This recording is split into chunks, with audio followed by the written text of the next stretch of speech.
2004లో complete చేశానండి. చేసిన తర్వాత ఏం చేయాలని చెప్పి ఆలోచించాను. చాలామంది ఏంటంటే అప్పుడు ఏదో మెడిసిన్ ఆర్ బీటెక్ ఇంజనీరింగ్ రెండిట్లో ఏదో ఒకటి జాయిన్ అయ్యేవాళ్ళు. సో నేను అప్పుడు ఆలోచించానంటే మనకు ఏ కోర్స్ తీసుకుంటే మనకు ఫిక్స్డ్ ఇన్కమ్ ఉండే జాబ్స్ గ్యారంటీ వస్తాయని చెప్పి ఆలోచించాను. ఎందుకంటే ఫ్యామిలీకి సపోర్ట్ చేయాల్సిన అవసరం ఉంది. ఎందుకంటే ఫాదర్ వచ్చేసి ఫార్మర్, ఇంకా నా తర్వాత చెల్లి తమ్ముడు ఉన్నారు. సో ఏం చేయాలని ఆలోచించడం స్టార్ట్ చేశాను. సో అప్పుడు వచ్చేసి నాకు కొంతమంది సజెస్ట్ చేయడం జరిగింది అనమాట. హోటల్ మేనేజ్మెంట్ తీసుకుంటే మీకు ఫిక్స్డ్ ఇన్కమ్ ఉంటుంది, ప్లస్ జాబ్స్ బోలెడు అవకాశాలు ఉన్నాయి. సో అది తీసుకోవడం చెప్పడం జరిగింది. సో అలా నేను ఇంటర్ తర్వాత హోటల్ మేనేజ్మెంట్ చేశాను. ఒక 1 year కోర్స్ చేసి తర్వాత హైదరాబాద్లో ఒక స్టార్ హోటల్లో వెయిటర్గా జాయిన్ అవ్వడం జరిగింది. సో వెయిటర్గా జాయిన్ అయిన తర్వాత ఒక 1.5 year చేశాను. సో ఆ టైంలో నాకు అర్థమైంది ఏంటంటే మనం ఈ హోటల్ మేనేజ్మెంట్లో స్కోప్ తక్కువ ఉంది, గ్రోత్ ఏం లేదు. సో మనం ఎన్ని రోజులు ఉన్నా ఇలా హోటల్లో కొంచెం ప్రమోషన్లు వస్తూ ఉంటాయి, ప్లస్ శాలరీ పెద్ద ఎక్కువ ఉండదు అనిపించింది.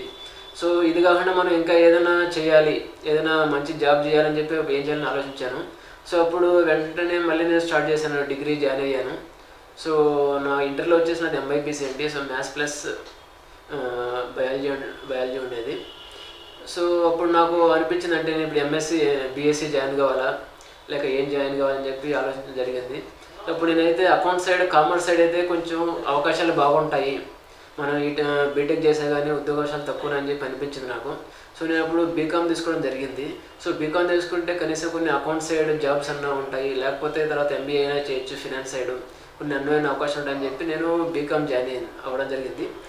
సో అట్లా జాబ్ చేస్తూ డిగ్రీలో జాయిన్ అవ్వడం జరిగింది. సో డిగ్రీలో జాయిన్ అయిన తర్వాత జాబ్ మానేసి డిగ్రీ 3 years కంప్లీట్ చేశాను.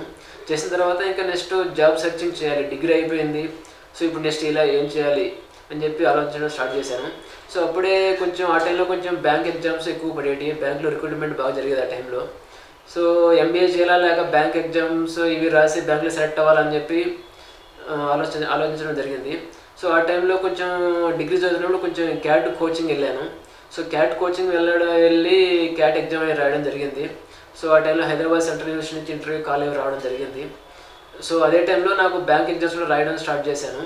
సో బ్యాంక్ ఎగ్జామ్స్లో కూడా బ్యాంక్లో కూడా సెలెక్ట్ అవ్వడం జరిగింది. సో రెండు కంపేర్ చేసుకున్నాం, మనం ఇప్పుడు బ్యాంక్లో జాయిన్ కావాలా లేకపోతే MBA జాయిన్ కావాలని రెండు ఆలోచన జరిగింది. సో మనం MBA చేసిన తర్వాతనే మళ్ళీ సేమ్ బయట మార్కెట్లోకి రావాలి, మళ్ళీ జాబ్ సెర్చ్ చేసుకోవాలి, అది ఇప్పుడు మన జాబ్ వచ్చింది కదా, సో జాబ్ చేసి చదువుకోవచ్చు అని చెప్పి ఆలోచన వచ్చి జాబ్లో జాయిన్ అవ్వడం జరిగింది. సో అలా నేను బ్యాంక్లో జాయిన్ అవ్వడం జరిగింది. సో బ్యాంక్లో జాయిన్ అయిన తర్వాత ఇంకా మీకు తెలిస్తే నేను గ్రూప్ 1 రాయడము, గ్రూప్ 1లో ర్యాంక్ రావడం జరిగింది. సో నేను ఏ రోజు అనుకోలేదండి నేను గ్రూప్ 1 రాస్తాను, ఇలా గ్రూప్ 1లో సెలెక్ట్ అవుతాను నేను ఏ రోజు అనుకోలేదు. ఎందుకంటే నాకు ఇంటర్మీడియట్ తర్వాత నేను హోటల్ మేనేజ్మెంట్ చేశాను, హోటల్లో జాబ్ చేసేవాడిని. చేసేటప్పుడు నేను ఎప్పుడూ అనుకోలేదు, అసలు నేను కాదు మా పేరెంట్స్ కానీ మా ఫ్రెండ్స్ కానీ ఎవరు అసలు ఎక్స్పెక్ట్ చేయలేదు. ఎందుకంటే మనం ఏదో హోటల్లో జాబ్ చేస్తున్నాము, స్టార్ హోటల్లో, దాని తర్వాత మనం డిగ్రీ జాయిన్ అయ్యాము, బీకామ్లో జాయిన్ అయ్యాము. సో ఏదో నార్మల్గా ఉంటుందన్నా కానీ ఎప్పుడు ఇలా చేస్తాను అనుకోలేదు.